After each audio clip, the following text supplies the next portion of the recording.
Laurie and the four girls were soon great friends.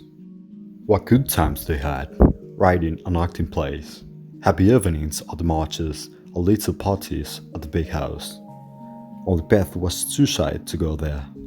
When Mr. Lawrence heard about Beth's shyness, he came to have a tea with their mother one day and began to talk about music and great singers he had heard. Laurie hasn't much time for his music, so the piano is not used very often. Would any of you girls like to play it sometimes?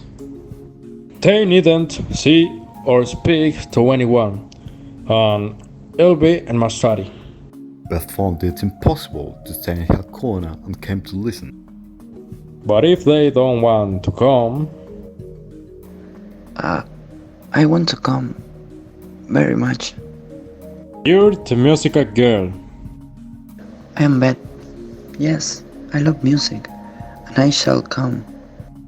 The next day, Beth went until the old and the young gentleman both went out.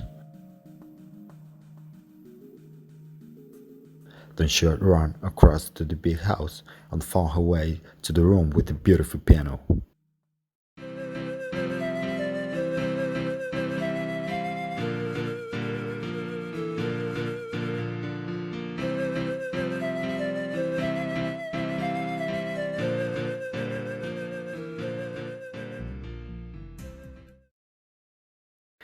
As soon as she began to play, she forgot her fears immediately and the delight which the music gave her.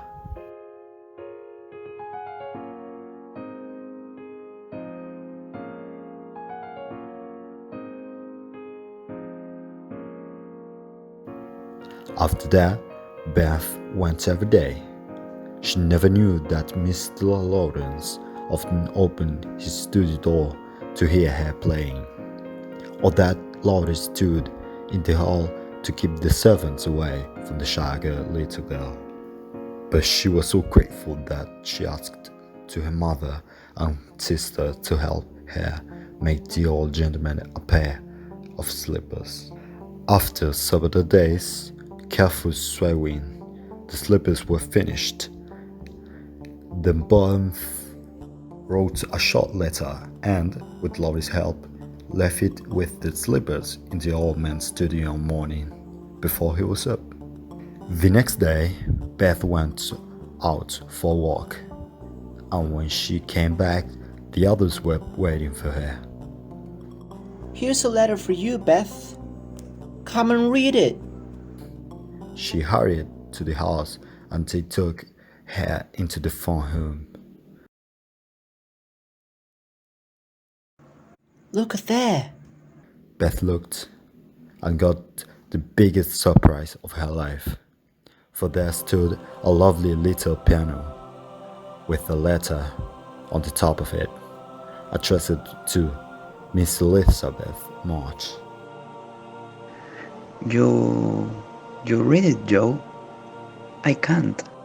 Dear Miss March, I have had many pairs of slippers, None but which none which have have pleased me so much as yours.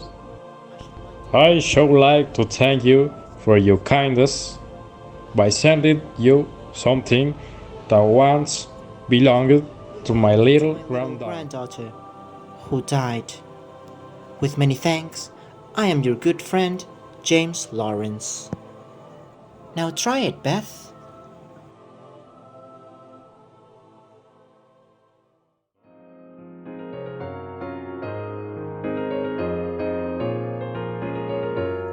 Beth sat down and began to play, and everyone thought it was the most perfect piano they had ever had. You'll have to go and thank him. I'll do it at once. She said bravely, and while she walked through the garden and into the big house next door, she went up to the old gentleman's study and knocked on the door. Come in. Beth went in. I came to say thank you, sir. She began in her quiet little voice, but he looked so friendly that she ran and put both of her hands around his neck and kiss him. The old gentleman was so surprised that he nearly fell off his chair, but he was very pleased indeed by that shy little kiss, and so the two of them were talking like old friends. Later, he walked home with Beth.